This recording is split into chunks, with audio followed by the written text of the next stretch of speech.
Brought to you by Biz Analyst by खाता book. ना computer ना फाइल, अब टैली डेटा ऑन मोबाइल बिज एनालिस्ट के साथ। नमस्कार, सौरभ द्विवेदी नाम है हमारा और आप देखना शुरू कर चुके हैं लल्लन टॉप शो।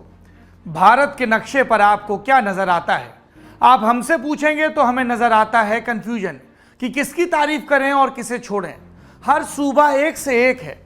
गुजरात वो सूबा जिसके दम पर हम दुनिया में दूध के उत्पादन में नंबर 1 हुए। कर्नाटक वो सूबा जिसके उद्योगों ने भारत के अंतरिक्ष कार्यक्रम को सहारा दिया और अब आईटी हब है। हरियाणा वो सूबा जहां के गांवों से दुनिया में नाम कमाने वाले ओलंपियन निकलते हैं। महाराष्ट्र और तमिलनाडु एक दूसरे से औद्योगिक उत्पादन में होड़ लगाते हैं। राजस्थान वो सूबा जिसने आधुनिक होने के क्रम में अपने अतीत के गौरव को, संस्कृति को सहेज कर रखा। आज दुनिया उसे देखने आती है। आप सूबों के नाम गिनाते जाइए, हम बताते जाएंगे कि वहां कौन सी अच्छी बात है। बहुत मन करता है ये सारी बातें करने का, लेकिन फिर हमारी नजर जाती है एक दूसरे नक्शे पर और दुख होने लगता है। आज इसी नक्शे की बात करेंगे जिससे खून बह रहा है। थोक महंगाई के आंकड़ों और पारंपरिक चिकित्सा पद्धति के क्षेत्र में हुई एक नई पहल की बात भी करेंगे। लेकिन शो में सबसे पहले दिन का वीडियो।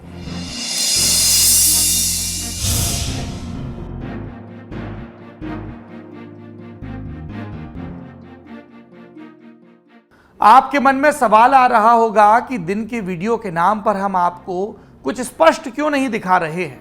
दरअसल ये वीडियो है ही ऐसा कि भारत का कानून और लल्लन टॉप की एडिटोरियल पॉलिसी इसे दिखाने की इजाजत नहीं देती और ना ही किसी भी सोशल मीडिया प्लेटफॉर्म पर यह वीडियो ज्यादा देर टिक सकता है।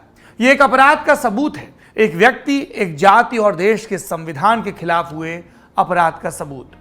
उत्तर प्रदेश के रायबरेली में 10 अप्रैल के रोज ये वीडियो शूट किया गया। लल्लन टॉप ने इस वीडियो को देखा है। कुछ लड़के घेर कर पीड़ित को पीटते हैं, धमकी देते हैं, जाति सूचक गालियां और फिर पीड़ित से एक हमलावर के पैर चटवाए जाते हैं। दलित समाज से आने वाला ये पीड़ित नाबालिग है, इसलिए हम उसकी पहचान जाहिर नहीं कर सकते। वो 10वीं कक्षा का छात्र है। 11 तारीख को पीड़ित ने कोतवाली में तहरीर दी। कहा कि सलोन रोड पर रहने वाला एक दोस्त उसे बिठाकर चांदमऊ बाग ले गया, जहां पहले से 5-6 लड़के मौजूद थे। सबने मिलकर पीड़ित को हॉकी बेल्ट और बिजली के तारों से पीटा। इस मामले में पुलिस ने एफआईआर दर्ज कर ली है। गिरफ्तारियां जारी हैं। कुल 8 लोग गिरफ्तार हुए हैं, जिनमें से कुछ नाबालिग भी हैं।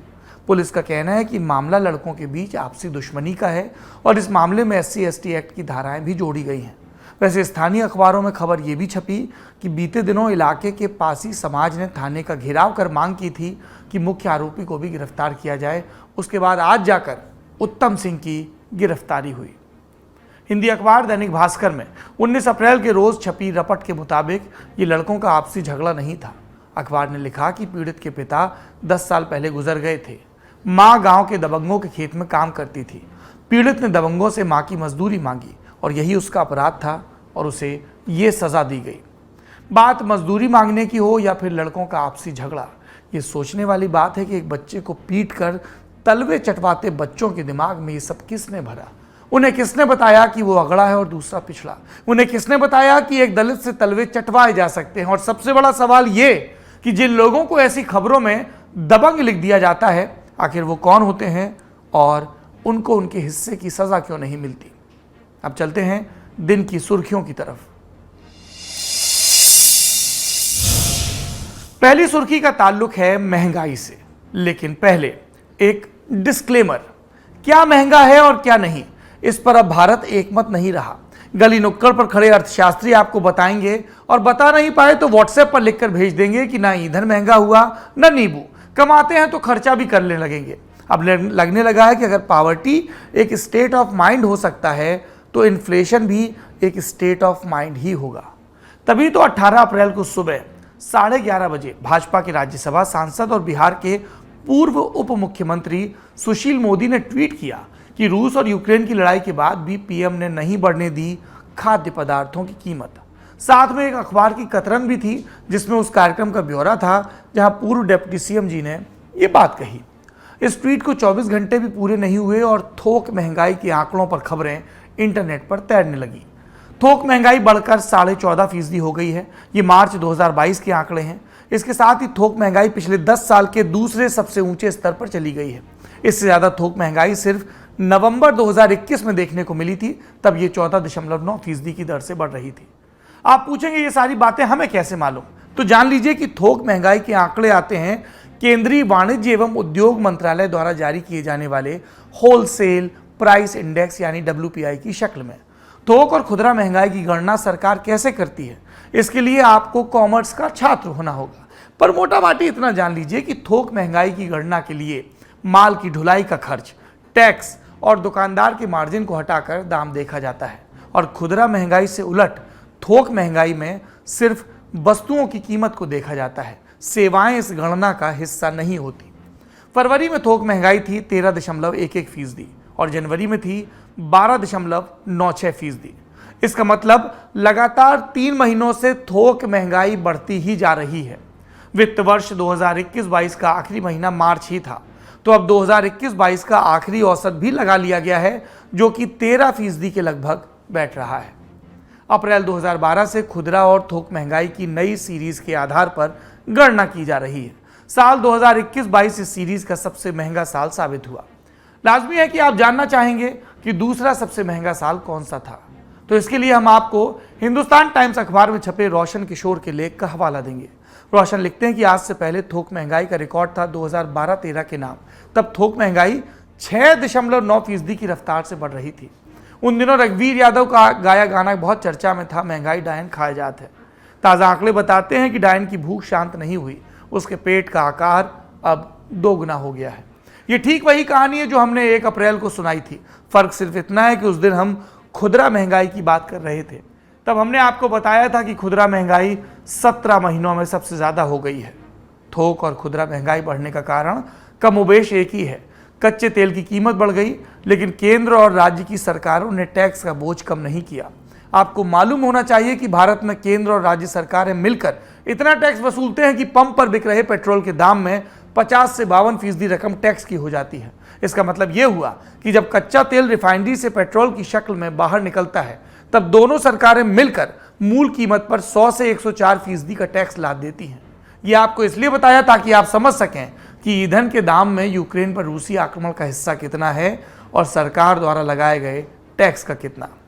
वैसे आप चाहें तो इस बात में राहत भी खोज सकते हैं कि रूसी आक्रमण के चलते भारत गेहूं का निर्यात कर रहा है और महंगाई के तेजी से बढ़ने के चलते सरकार के अनुमान से कहीं ज़्यादा टैक्स संग्रहण हो रहा है।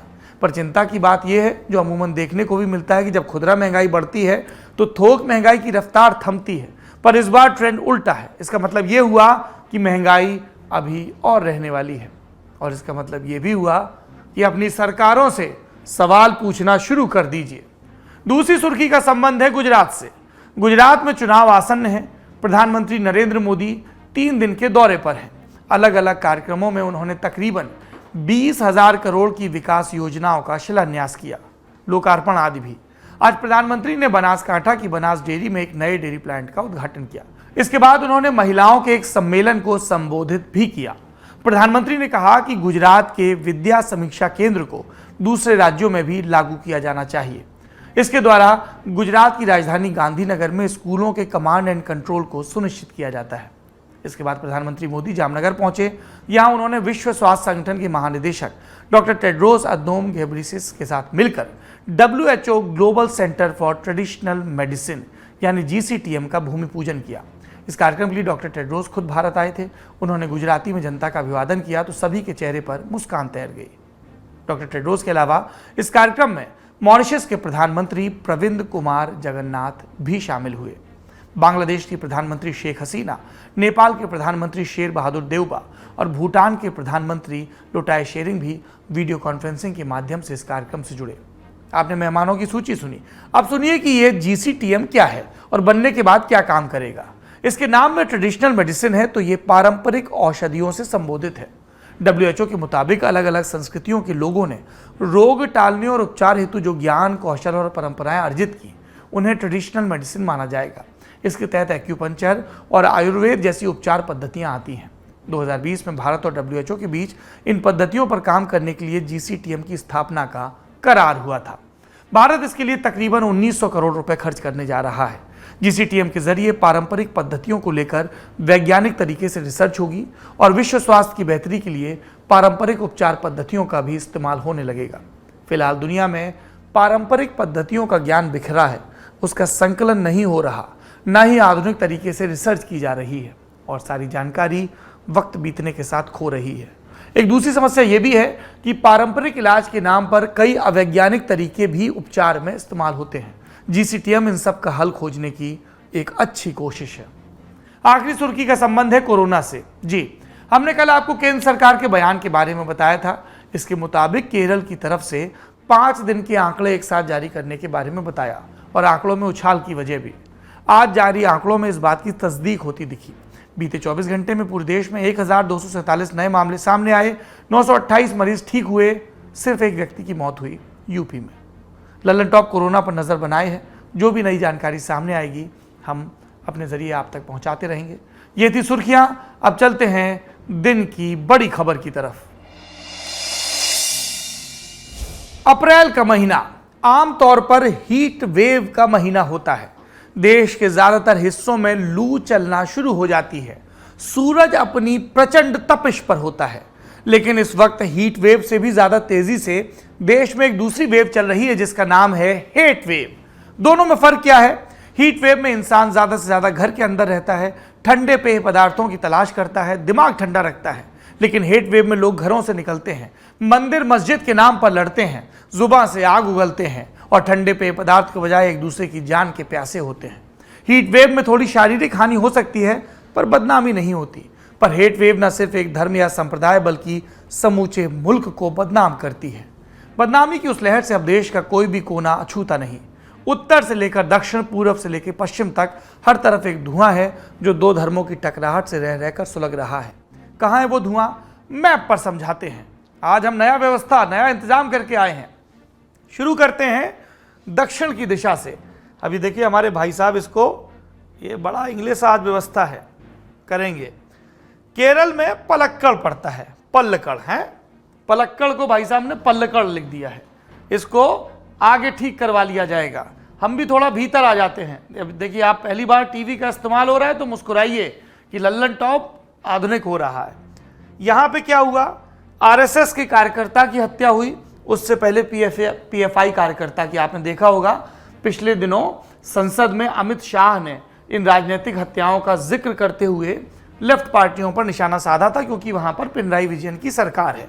अब केरल से आते हैं कर्नाटक, बेंगलुरु।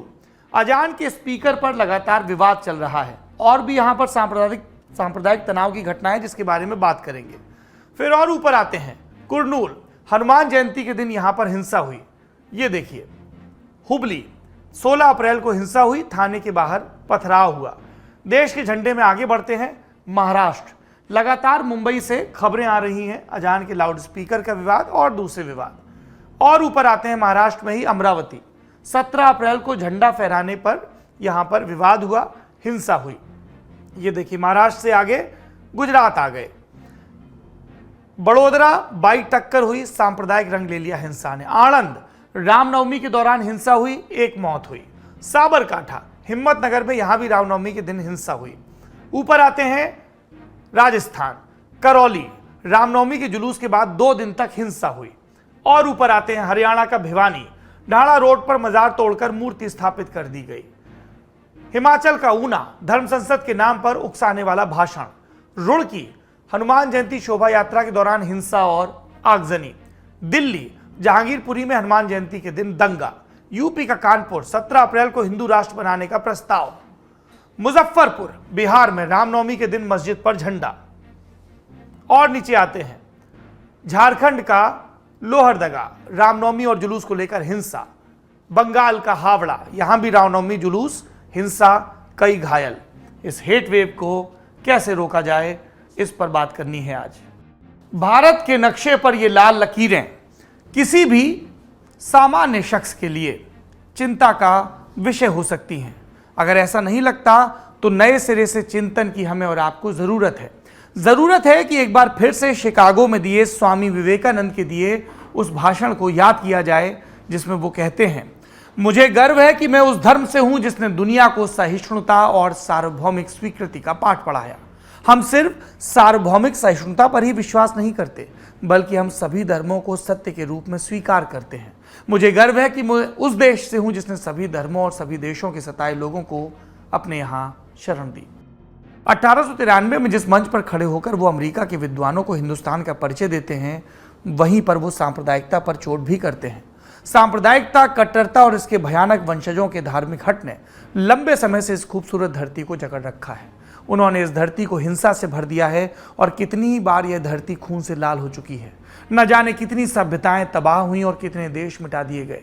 यदि ये खौफनाक राक्षस नहीं होते तो मानव समाज कहीं ज्यादा बेहतर होता जितना कि अभी है। जो खौफनाक राक्षस तब थे जिसको लेकर स्वामी जी चिंता जताते हैं, वो अब भी हैं। ये माहौल खराब करने का काम कर रहे हैं। गाए बगाए दुनिया के तमाम बड़े लोग ये कहते पाए गए कि 21वीं सदी हिंदुस्तान की है। खुद हमारे प्रधानमंत्री नरेंद्र मोदी ने इस बात का कई बार जिक्र किया, लेकिन आज की तारीख में हिंदुस्तान को सांप्रदायिकता का ऐसा लबादा उड़ाने की कोशिश हो चली है जिसके सामने नफरत के सिवाय कुछ नहीं दिखता। वक्त की मांग है कि प्रधानमंत्री नरेंद्र मोदी और गृह मंत्री अमित शाह वो खुद इन सब मामलों में दखल दें और राज्यों से रिपोर्ट मांगे। एक कमेटी बनाई जाए जो इन घटनाओं को एक खांचे में रखकर मॉनिटर करे। कार्रवाई ऐसी हो कि आगे मिसाल दी जाए और फिर कोई किसी दूसरे धर्म के अनादर की हिमाकत ना करे और ना ही किसी जुलूस पर पत्थर चलाने की जरूरत करे। दिल्ली दंगों के 5 आरोपियों पर एनएसए लगा दिया गया है। गृह मंत्री अमित शाह सख्त कार्रवाई के निर्देश दे रहे हैं। आप देखिए, कमोबेश हर जगह एक जैसी घटनाएं, त्योहार, जुलूस, उन्मादी गाने, हथियार, नारेबाजी, धार्मिक टकराव, फिर उन पर पत्थरबाजी, आगजनी और गोली चलना। ये एलिमेंट आपको लगभग हर हिंसा में देखने को मिल जाएगा। बावजूद इसके पुलिस दूसरी घटनाओं से सीखने को तैयार नहीं होती। दिल्ली के जहांगीरपुरी में पुलिस की तैयारी में झोल ही झोल थे। हमने इस पर यूपी के पूर्व डीजीपी विक्रम सिंह से आज बात की, सुनिए। उसमें बहुत व्यापक बंदोबस्त और कार्रवाई की जाती है और हफ्तों पहले तैयारी हो जाती है।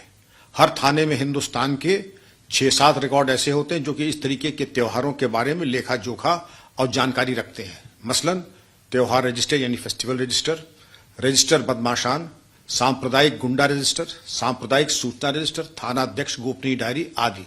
इन सबको पढ़ने के बाद जुलूस के रूट के ऊपर एक तो कोई नई चीज नहीं हो सकती है, जो एस्टैब्लिश्ड है, जिसकी इजाजत दी जाती है वही हो सकती है। रास्ते में कोई अगर रोड़ा है, व्यवधान है, उसको हटाया जाता है। धारा 133 सीआरपीसी का इस्तेमाल करते हुए अगर है तो जबरदस्ती हटाया जाता है। जिस चीज की इजाजत है वही ले जा सकते हैं। अगर इजाजत चाकू, बल्लम, लाठी, डीजे, लाउडस्पीकर की नहीं है तो वो नहीं जाएगा। चूक से ज्यादा मैं ये कहूंगा कि जो अपेक्षित था, जो संसाधन आपके पास थे, दिल्ली कोई सामान्य नगर तो नहीं है, देश की राजधानी है। और विशेषकर उन परिस्थितियों में जब करौली, खरगोन में समस्याएं हो चुकी थी, अन्य जगहों पे समस्याएं हो चुकी थी, तो और ज्यादा सावधानी की आवश्यकता थी, जो मैं समझता हूं कि अगर रहती तो ये अप्रिय घटना न होती। अब यहां से कई सवाल उठते हैं। बड़े से शहर में जहां टकराव की स्थिति हो सकती है, वहां से जुलूस या यात्रा की अनुमति क्यों दी जाती है? बिना अनुमति के हथियारों से लैस यात्रा कैसे निकल जाती है? और यदि अनुमति दी जाती है तो उन जगहों का, उन रूट्स की सुरक्षा का सुनिश्चित किया जाना किसकी जिम्मेदारी है? कई लोग कह सकते हैं कि जुलूस हिंदुस्तान में नहीं निकलेगा तो क्या पाकिस्तान में निकलेगा? हम कहते हैं हिंदुस्तान में ही निकलेगा। पहली बार नहीं निकल रहा है, बरसों से निकल रहा है, लेकिन उसके लिए भी कुछ कानून कायदे हैं। ना तो मस्जिद पर झंडा फहराना उस कायदे में आता है और ना ही मस्जिद पर झंडे की फोटोशॉप पिक्चर पर हिंसा करना। कर्नाटक के हुबली में क्या हुआ? मस्जिद से जुड़ी एक फोटो में छेड़छाड़ कर सोशल मीडिया पर पोस्ट कर दी गई। शनिवार 17 अप्रैल को नमाज के बाद भीड़ पुराने शहर के थाने पहुंची, उग्र नारेबाजी करने लगी। पुलिस ने भीड़ को तितर बितर करने की कोशिश की, लेकिन ये हिंसक होती गई। शांत कराने के लिए पुलिस ने हवा में 9 राउंड गोलियां चलाई, आंसू गैस के गोले छोड़े। उन्मादी तब भी नहीं माने तो पुलिस ने रबड़ की गोलियों का इस्तेमाल किया। हुबली पुलिस के मुताबिक एक धार्मिक स्थल को अपवित्र करने वाली मॉफ्ड वीडियो को पोस्ट करने वाले शख्स को गिरफ्तार किया गया। वीडियो को लेकर लोगों में नाराजगी थी, उन्होंने इसके खिलाफ शिकायत दर्ज कराई। आरोपी को गिरफ्तार कर लिया गया। बावजूद इसके ये उन्मादी, ये दंगाई नहीं माने, बेहिसाब पत्थरबाजी की। हिंसा में 7 पुलिस वाले घायल हुए, जिनमें से एक इंस्पेक्टर की हालत नाजुक है। शनिवार रात जैसे बीती, रविवार सुबह फिर हिंसा हुई। उन्मादियों ने, दंगाइयों ने गाड़ियों, अस्पताल और थाने पर पत्थरबाजी की। जैसे तैसे हालात पर काबू पाया गया। इलाके से तनाव की खबरें पहले भी आई थी। जब एक मुस्लिम फल विक्रेता को मंदिर के बाहर फल बेचने से रोका गया था, उसके ठेले को पलटा गया था और हिंसा उसकी खबर। अब उपद्रव के आरोप में अब तक 80 लोगों को गिरफ्तार किया जा चुका है, बाकी और लोगों की तलाश जारी है। अब सुनिए इस मामले पर सूबे के मुख्यमंत्री ने क्या कहा। ಅಲ್ಲ, ಈಗಾಗಲೇ ತನಿಖೆ ನಡೀತಾ ಇದೆ, ತೀವ್ರವಾದ ತನಿಖೆ ನಡೆಸ್ತೇವೆ. ಯಾರು ತಪ್ಪಿಸಿದಾರೋ ಅವ್ರ ಶಿಕ್ಷೆ ಕೊಟ್ಟೇ ಕೊಡ್ತಾರೆ, ಪ್ರಶ್ನೆ. ಯಾರು ಕಾನೂನು ಕೈ ತೊಳ್ಕೊಳ್ತಾರೆ, ಅದು ಪೊಲೀಸ್ ಸ್ಟೇಷನ್ ಮೇಲೆ ದಾಳಿ ಮಾಡುವಂಥದ್ದು ಅಕ್ಷಮ್ಯ ಅಪರಾಧ, ಖಂಡಿತವಾಗಿ ಕ್ರಮ ತಗೊಳ್ತಾರೆ.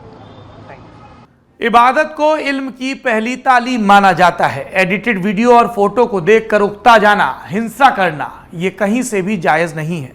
पुराने जमाने में एक दूसरे के धर्मस्थल पर मांस फेंक कर दंगा भड़काया जाता था। नए जमाने में उसकी जगह फोटो और वीडियोस ने ले ली है। ये घटनाएं न सिर्फ सामाजिक ताने बाने को तबाह कर रही हैं, बल्कि देश के अर्थतंत्र पर भी तगड़ी चोट। सबसे पहले आगजनी और पथराव में सार्वजनिक संपत्तियों को नुकसान पहुंचाया जाता है। दूसरा, निवेशकों के मन को भय की भावना से भरता है। ये कितना अजीब है हमारे इन शहरों का यूं सुर्खियों में आना। केरल का पलक्कड़, जो अपनी खूबसूरती के लिए जाना जाता है, वहां पॉलिटिकल किलिंग हो रही है। रुड़की, जिसका नाम सुनते ही पहली चीज IIT जेहन में आती है, वहां दंगे जैसी स्थिति बन जाती है। आंध्र प्रदेश का कुर्नूल प्राचीन मंदिरों और गुफाओं के लिए प्रसिद्ध है। उसकी प्रसिद्धि को हिंसक घटनाएं दाग लगाती हैं। बीते 20 दिनों में जहां जहां हिंसा हुई, वहां कई ऐसे शहर हैं जो आमतौर पर विवादों के लिए खबरों में नहीं आते। उन शहरों के नाम राष्ट्रीय विमर्श के विषय बने हैं, जो अपनी शांति के लिए जाने जाते हैं। 30 मार्च 2022 को गृह राज्य मंत्री नित्यानंद राय ने संसद में बयान दिया कि 2016 से 20 के 4 सालों के दरमियान 3400 से ज्यादा छोटे बड़े दंगे हुए। इनमें बीते 2 साल के आंकड़े नहीं हैं। आप सोचिएगा कि ये कौन सा कीर्तिमान बनाया जा रहा है। और एक बात और अपनी तरफ से कह दूं, इस कीर्तिमान को रोकने का एक ही तरीका है। किसी का कोई भी धर्म हो, बहुसंख्यक हो, अल्पसंख्यक हो, जिसने भी कानून अपने हाथ में लिया है, स्पीडी ट्रायल हो कोर्ट में और ऐसी सख्त सजा दी जाए कि अगली दफा कोई पत्थर उठाने से पहले, कोई हिंसा के लिए उकसाने से पहले 1000 दफा सोचे। कानून का राज हो और अपराधियों में कानून का खौफ हो। ये बहुत जरूरी है देश की शांति के लिए, सुरक्षा के लिए। शो में आखिर में कू की राय। आज हमने दर्शकों से सोशल मीडिया ऐप पर पूछा कि आपकी कमाई उतनी बढ़ी है जितनी महंगाई बढ़ी है, क्योंकि हमने आपको खुदरा महंगाई के बारे में बताया। हाँ कहने वाले 33%, यानी 33% को लगता है कि महंगाई के कंटेक्स्ट में उनकी कमाई भी बढ़ी है। 67% ने कहा नहीं, यानी उनका ये तात्पर्य है कि महंगाई ज़्यादा बढ़ी है और उनकी कमाई कम। अगर आप भी सोशल मीडिया ऐप कू पर हमारे पोल का हिस्सा बनना चाहें तो लल्लन टॉप को फॉलो करें। अलग अलग मुद्दों पर आप अपनी राय भी दे सकते हैं। आज का लल्लन टॉप शो यहीं पर समाप्त होता है। अपना और अपनों का ख्याल रखिए। शुभ रात्रि।